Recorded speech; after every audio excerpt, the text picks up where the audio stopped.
umano ni hinalang holdupper na miyembro umano ng Jomar de la Cruz Robbery Hold-up Group matapos makipagbarilan sa mga pulis sa Pulilan, Bulacan mag-alas 11 kagabi.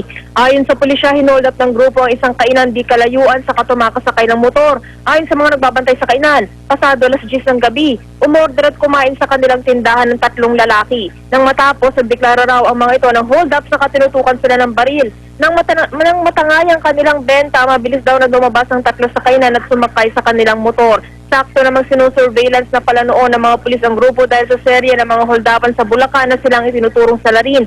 Hinabol ng mga pulis ang 3 at nauwi sa barilan ang habulan. Patay ang 2 samantalang nakatakas naman ang isa. Ayon kay Senior Superintendent Wendy Rosario, ang OIC ng Bulacan Provincial Police, kabilang sa napatay ang leader na sa Jomar de la Cruz. Wala namang pagkakakilanlang nakuha mula sa isa pang suspect. 2 kalibre 38 baril ang nakuha sa kanila. Nabawi rin ng mahigit 2,000 pisong halaga ng salapi at mga ID ng mga Indian nationals iba pa. Kahapon lang daw isang estudyante ang biniktima ng grupo sa Malolos. At sa blotter ng Pulilan Pulisigan, may 30 entries ng hold-up incidents ang kinasasangkutan ng grupo at mga Indian national ang biktima. Malaking dagok daw ito sa grupo pero magkakaroon pa raw ng mga follow-up para tugisin ang iba pang mga kasamahan nila. At yan ang aking Rwanda report mula sa Bulacan. Balik sa iyo, Igan. Maraming salamat, Tricia Zafra. Yan ang malungkot sa bayang ito. Pag ikaw iniinala kang hold-upper, patay ka.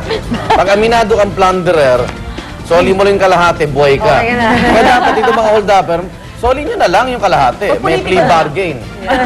Ang mga pulis naman, ang gagaling humuli ng hold-upper. Pero yung magnanakaw ng malalaki, hindi lang mahuli. Inabutan lagi. Hindi, takot sa house arrest takot ang pulis eh. Nakatakas ako din, nakatakas eh. Okay. Ito talaga ang sintensya ng kamatayan sa mga hinihinala. So, balitang sports naman tayo. Sumabak sa libreng baseball clinic ang ilang kabataan kabilang na ang Philippine Little Rascals sa Rizal Baseball Stadium. At ang nagturo sa kanila ang baseball legend na sina Ken the Kid Griffey at Joe Locan. Game na nagturo si Griffey sa mga bata mula sa tamang paghawak sa baseball bat hanggang sa pagpalo ng bola. Habang si Logan naman tinuruan ng Pinoy Little League players sa tamang paghagis at pagsalo ng baseball. Tinuruan din ng legends ang Philippine Little Rascals na nagwagi sa katatapos lang na Little League Asia Pacific Finals sa Vietnam. Very memorable naman ang kanilang mga natutuhan sa baseball legends at ibabaon nila ito sa muli nilang pagsabak sa Little League World Series sa Texas, USA ngayong taon. At yung ating Little Rascals, kinarakutan yan, ha? Natatakutan niya ba ngayon? Dahil sa galit, marami nang napatunayan niya. Ang cute niya lang. Ang saya na na-expose na yung bansa natin sa ganyan, no? Kasi sa ibang bansa mo lang nakikita yan. Na-imagine mo ba si Uno Hindi, na matagal na ganyan? sa atin. Maalala mo, matagal na sa atin sa Mindanao. Kaya lang, nagka-problema yung nagkatayaan sa edad. Sa edad. Na-expose. Pero matagal na tayo nagka-champion. Overage yung mga Kaya hindi sila nakasali for a Sa while. baseball. Overage, di ba, yung pinadala nila? Isa lang dun o dalawa. At anyway, sa football pa rin po Football tayo. tayo. Sikat na talaga ang magkapatid at mga Azcals heartthrob na sila James at Phil, young husband. Kaya naman hindi na rin maiwasan ang ilang nag-usisa tungkol sa kanilang love life. Si James, inaming may love life daw sa ngayon. Isang Filipina football fan daw ang kanyang dinedate. Football fan, people. Habang si Phil naman ilang beses na daw lumabas, kasama lang naman ang isa sa Philippine sexiest na si Angel Locsin. Pero sa ngayon, tikom pa rin ang bibig ni Phil sa pag-amin sa status ng kanilang relasyon ng actress. See, I've expressed my interest in Angel, and we're actually, I've hung out with her a few times, but we're at the getting to know you stage. So, would you say you're taken? I don't know. Yeah, I have been dating. She's into football, I'll just say that one. Sino mas gwapo? Ang hirap. Accent nila. Pag yan ang accent, parang napapapunta ko sa kanya, yes. Bakit naman? Tayo mo sa accent ko. I can't believe. I can't believe. Well, you know. Baka pag nalaman ni Angel, hindi na sila. Yun yun. Diba? Angel, ingat. Oo nga. Aabangan natin kung sasagutin. Balita naman mula sa Mexico, walang pagod at walang bitawang rescue operation ang ikinasaalang-alang po sa isang balyena. Natagpuan po kasi ang 1-year-old na humpback whale na ito na stranded sa isang beach.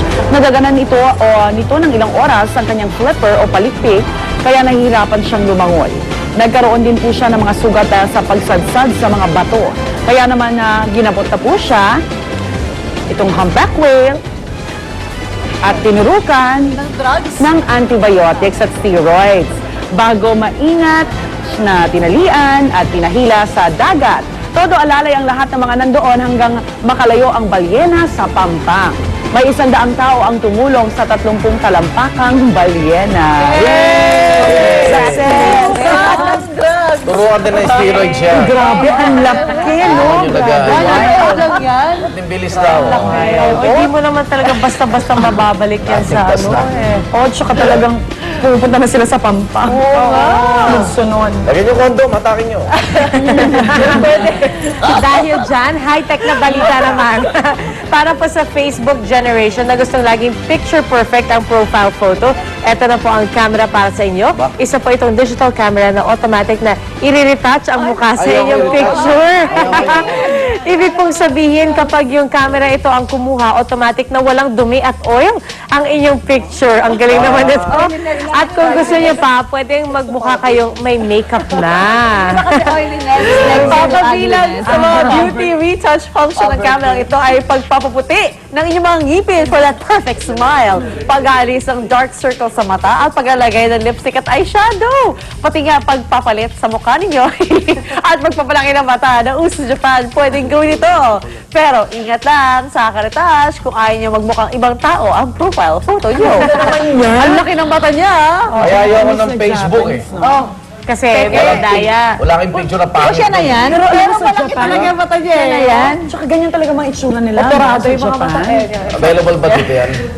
Uy, ayoko. Kailangan natin yan for real. Siya ba yung kanina? Totoong Iba, tao yan. ka. Well, kung ganyan ka, tapos naging ganun. Mahirap yung nire-retoke Magic. Bakit? Ito, Hindi na tipas yan. Hindi na nga mo ang ikaw eh. Di ba? Parang estranghero ka na. But some people don't want to look like themselves. Oo, baka... Be happy, di ba? Baka with ala, what ano you ka eh. have. Naniningil ka ng kuryente eh. Kaya lang yung mga Namumuhay ka sa ilusyon, di ba? Kung gusto mo, ganun kang... Kaya ganun nga ang Facebook. Pag profile mo pangit, ay, erase. Kailangan maganda. Alam mo yung mga datihang photographer, sabi nila parang magkaroon ka lang daw ngayon ng digicam. Yung mga magaganda, parang you consider yourself as a photographer. Eh, actually daw sila, rolyo dati. Tapos pinipili mo lang talaga yung shots na 1,000 in one event. 1,000. Ayun, mabilis na talaga. So parang, Kaya ngayon naman, wala kang naipon na... Di ba minsan may classic na kuha ka eh? May nabura para mo na lahat. Hindi mo na piprint. Okay, dito kayo sa barkadahan, hindi kailangan ng retoke. Ayos! Tunay ang samahan! kaya ba ito Dito lang sa Unang Hit! Hirit ang saya-saya sa unang hirit, unang hirit, unang hirit. Mangulat ka.